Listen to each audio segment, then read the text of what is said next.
Hello.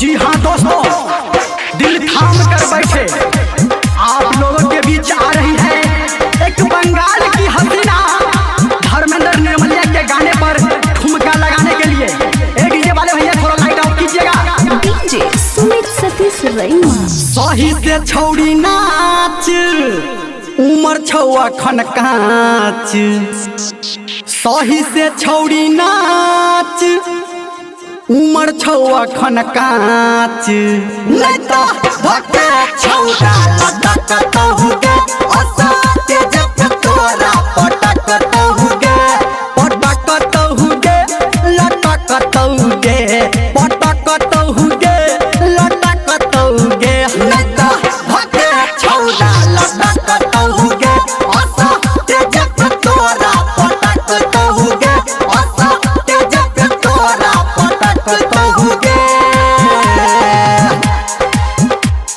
ए भैया आगे में जो भी बैठे हैं, ए भैया आप रेजर लाइट का उपयोग ना करें। डीजे सुमित भैया आप सतीश रेजर लाइट रईमा। और रेजर लाइट वाले भैया थोड़ा रेजर लाइट अपना बंद कीजिए।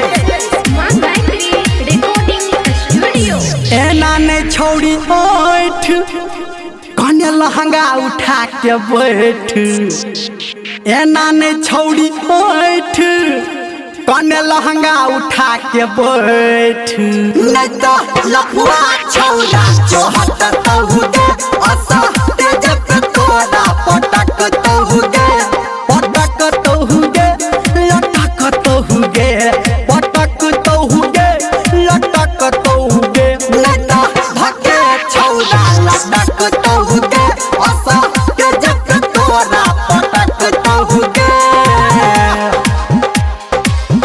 हाँ तो आप हैं शहर लता गुरु जी, आपके तरफ से हमारे छमने का नाच देखकर 101 रुपया आया है। धन्यवाद भैया आपको। और हाँ भैया शांति बनाए रखें और भरपूर मजा ले हमारे इस ऑर्केस्ट्रा का।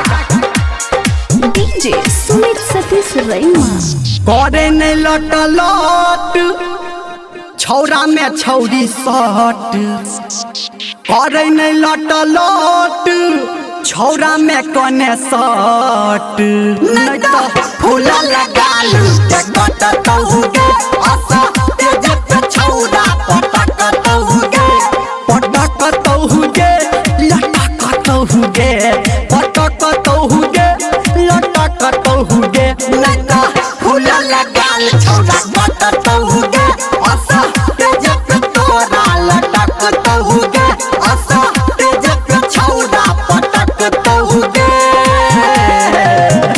और आप हैं इनाम के दौर में महाकाल ग्रुप। जी हाँ महाकाल ग्रुप, इसका कहना है अनहरिया में डीजे सुमित सतीश ये भी गाना रईमा। भैया बजवाए। जी जरूर ये भी गाना बजवाएंगे। शांति बनाए रखे भैया।